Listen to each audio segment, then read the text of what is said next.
This is Primo. We're going to do a really cool show today about what cars really should have a tuner variant. So what happens recently was there was a tuner update, and it joined in a lot of cool cars, and they end up recreating some of the cool cars that we've seen. So what I found weird was they end up having, like, the Fudo came back, and so here you have the Fudo, which was originally one car, and now it's another car, but they really have the same kind of stats on them. So the thing today that we want to do is I want to go over 5 cars that I think kind of need to be retroactively added to the tuner.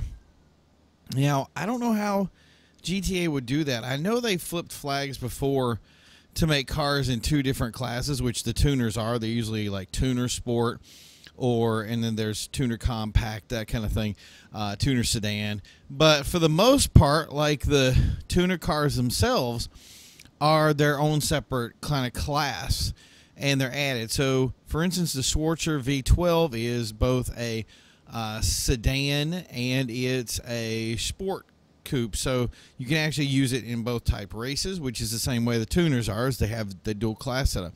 I don't know if that can be retroactively added or doubled over, but that's not here beside the point. The point is that if Rockstar was able to flip a flag and go, hey, we want these both in tuner and in kind of sports, what are going to be some good cars that would fit that bill? So today we're going to check it out, and let me know what you think.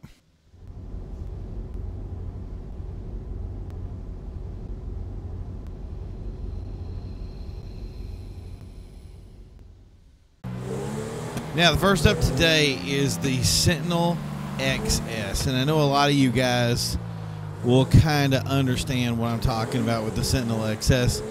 The BMW in general is a very, like, aftermarket-y car. There's a lot of things that people do to them, especially the older cars, and I want to say, like, the E46, that kind of thing. And I just think that the Sentinel XS, if there's any car out there that kind of fits the bill of what needs to be fit into a tuner or aftermarket car, I really just think that the Sentinel really just kind of, I don't know, just rolls into that spot, and it really does look the part too. I can just imagine seeing this thing having some stance work done to it and really screaming at you of going, hey, this is the kind of car that goes fast. And it's very impressive. Like, it's one of those cars that really had a lot of longevity.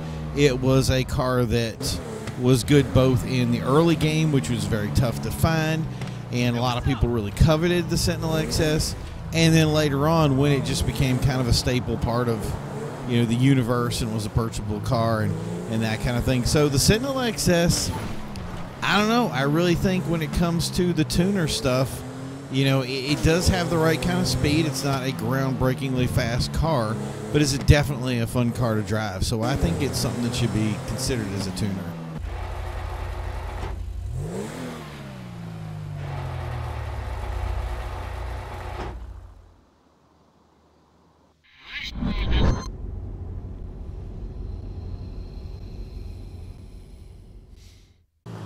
Now, I don't know if you guys know about this car, but this is the Maxwell Asbo, and it is a very, very interesting ride, to say the least. Like, I did not know that this car had all the options available to it until I purchased the LS Meet area and was hanging around it quite a bit. So I just looked at this thing and I was like, I can't believe this is something that actually has the aftermarket work.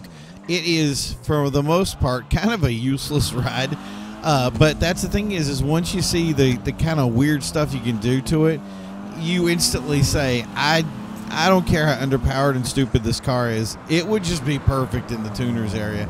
So that's the thing is I know that this car may not really look the performance side of it, and I don't think it's really that fast a car. I don't think it's going to be the kind of car that, you know, you competitively develop races against. But the other thing is it really does look the part, and it has that kind of, you know, I want to be a tuner class car from the moment you see it. And the thing is it's kind of like the Chernobog. Like, it's one of those cars you just go, hey, you know what? I'm going to have some fun putting this thing together, and seeing what it can look like after I can destroy it and camber it out. And I just think it's funny because this car really does have all those like staple camber oriented things, the big wing, the crazy livery paint scheme for a car that really doesn't go fast. Like, it's just really funny and cool all at the same time. So I think it really does deserve to get that little flag attached to it. But what I would like to see if they did put the tuner flag to this is seeing a little bit more optional stuff. Like, I would like to see, I mean, I think it would kind of really scream, hey, like, let's do a Benny's version, you know what I mean?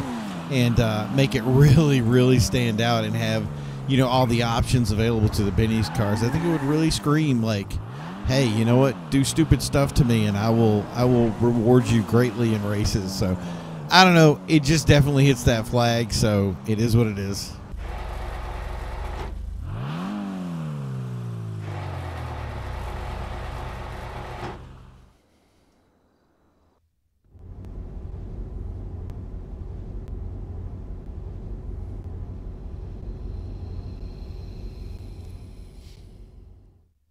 Now, for all you old school guys out there that have, this is a car that was highly, highly coveted back in the day.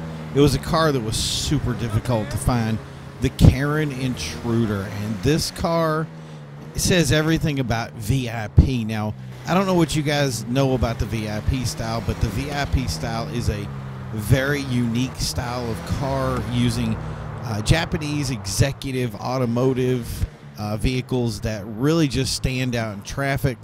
They had their own little like thing that went to them, and that's really where the Karen Intruder was a dominant class car when it came to GTA.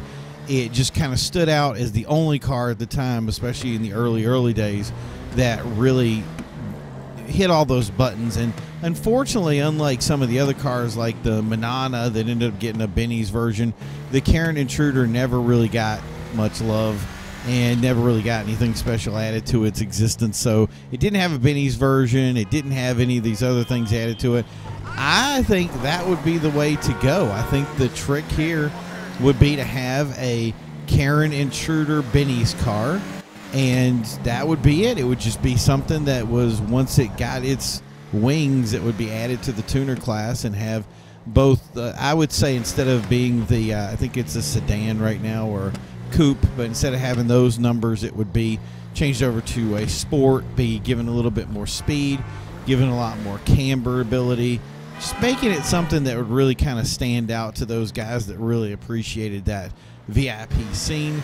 And that's the thing is it would fit right in with the Vectra when it came to racing, and I think that a lot of people would really jump on board with it and really love it and appreciate it for what it is. And that's the thing is the Intruder has been highly loved for a very long time by many a player, including myself. The one you're looking at now I picked up in 2013 coming off of Rooftop Rumble. So that should just tell you how old this car is and how awesome and cool and fun it was. And we used it at a ton of car meets back in the day, and I never regretted picking it up.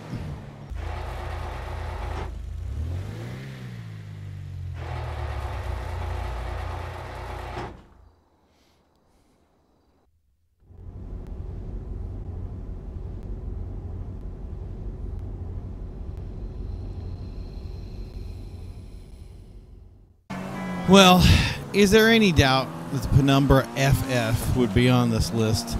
Effectively a car ahead of its time when it came to doing upgrades or being put into GTA. This was one of those cars that was long overdue.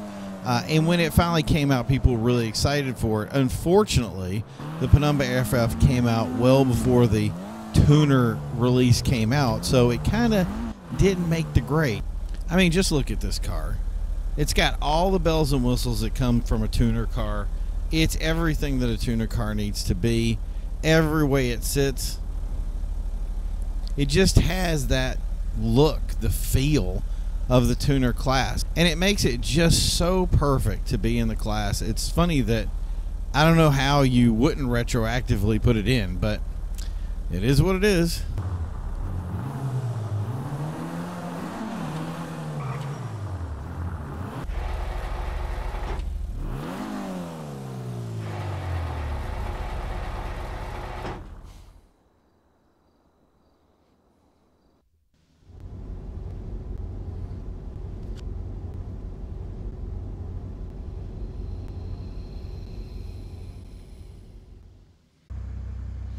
And number one on our list, I mean, was there any doubt? The Dinka Blista Kanjo. I mean, here's a car that just screams it should be in the tuner class. And again, just like the Penumbra FF, it seemed like it came out just a little bit ahead of its time and where it needed to be totally forgotten when the tuner stuff came out. Here's a car that has the camber already set into it. Here's a car that just, I mean, look at the thing. There's everything about it just says, I am a tuner car. And yeah, the only difference is it's in kind of a weird class for what it needs to be. Performance-wise, no, the car's not there. I don't think it would be something that would be super competitive in races per se. But I think it would be good for us that kind of, you know, put these races in whatever field we want to. And we say, hey, you know, I want a Kanjo to drive. It would be really fun to drive it. I think it would be a good car to kind of slam around with a Penumbra FF or Sentinel or anything that would have, you know, a little fun with it. And the other thing is why not just do something with the cars to make them so that they're competitive? I mean, nothing wrong with that. I don't know if that's something that they can flip flags or, you know, tune them or whatever, but you know what, make them a little bit more competitive. That's something I really like about the tuner class right now, is that it's has that tight competitiveness to it. Each car brings a strength and weakness to the arena that it drives in. But cars like the Kanjo would just bring a lot of character. I mean, if we're going to put a Futo in there, then what's wrong with adding the Kanjo? Just my opinion.